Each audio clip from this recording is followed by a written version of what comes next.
The most disturbing part of the Kitty Genovese case isn't what the killer did. It's what everyone else didn't do. In 1964, a woman named Kitty Genovese was attacked outside her apartment in New York. She screamed for help. Lights turned on in nearby buildings. Windows opened. People were there, and yet for long minutes, no one intervened. Newspapers reported that 38 witnesses watched and did nothing. The story shocked America. How could so many people stand by while someone died? Were they heartless? Or was something else happening? Two young social psychologists, Darley and Bibb Latané, became obsessed with that question.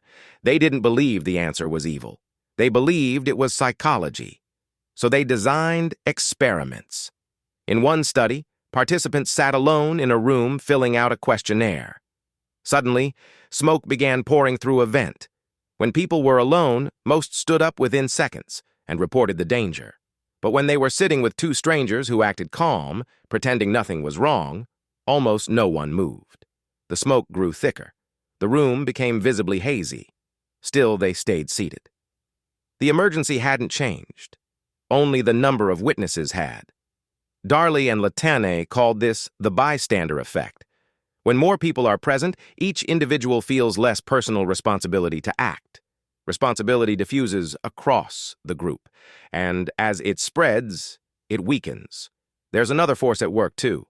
When we're unsure, we look to others for cues. If no one seems alarmed, we assume there's no reason to be. Silence becomes information. Calm becomes a signal. And then there's fear. What if I misunderstood? What if I overreact?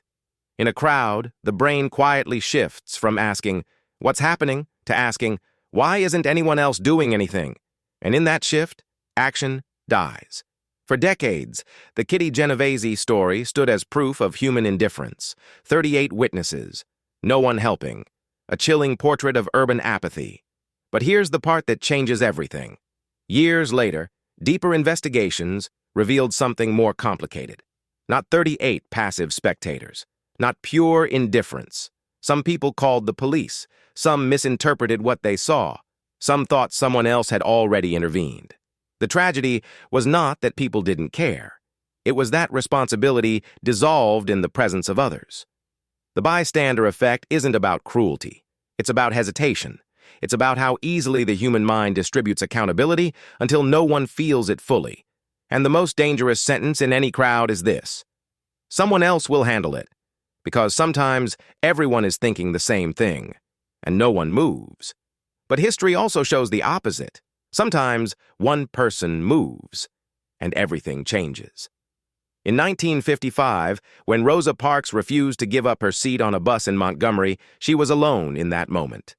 One quiet act of defiance helped ignite the American civil rights movement. In 1989, a single unidentified man stood in front of a column of tanks in Tiananmen Square. He carried no weapon, only courage. The image became one of the most powerful symbols of resistance in modern history. Again and again, change does not begin with crowds. It begins when one person decides not to wait.